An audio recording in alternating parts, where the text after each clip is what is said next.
وکلاء اور ماہرین قانون بھی بول کے ہم آواز بن گئے۔ شہباز سرکار کے ظالمانہ اقدام کو مسترد کر دیا۔ اظہر صدیق ایڈوکیٹ نے بندش کو آئین کی خلاف ورزی قرار دیا۔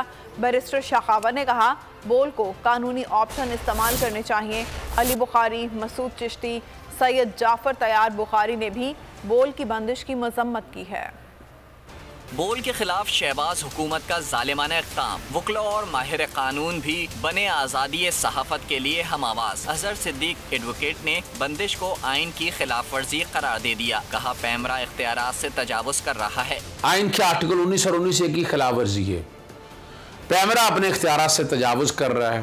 بیرسٹر شاخاور نے کہا بول کو قانونی آپشن استعمال کرنے چاہیے۔ بول کو اگر اس طریقے سے اسکرین سے ہٹایا گیا ہے تو ان کو پھر اپنی جو قانونی آپشنز ہیں اس کو ضرور استعمال کرنا چاہیے۔ علی بخاری، مسعود چشتی، سید جعفر طاہر بخاری نے آزادی صحافت کو جمہوریت کے لیے ضروری قرار دے دیا۔ بول ٹی وی ہے جیسے کہ basically constitutionally freedom of right, freedom of speech, freedom of expression, media کو ساری آزادی کرنل لاس کے تحت یہ ان کا رائٹ ہے۔ ان کو بتانا چاہیے کہ بھائی ہم نے کیوں بند کیا ہے، کیا وجہ ہے، اور اس کو اوپن کرنا چاہیے۔ ایک پلیٹ فارم ہے لوگوں کو بولنے کا، سے چینل بند ہو۔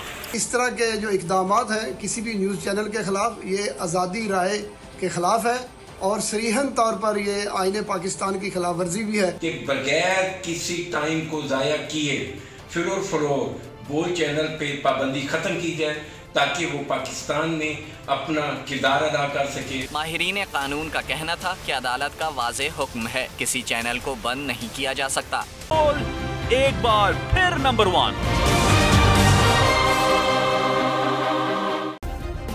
سبسکرائب کریں اور بیل دبائیں تاکہ کوئی خبر رہ نہ جائے۔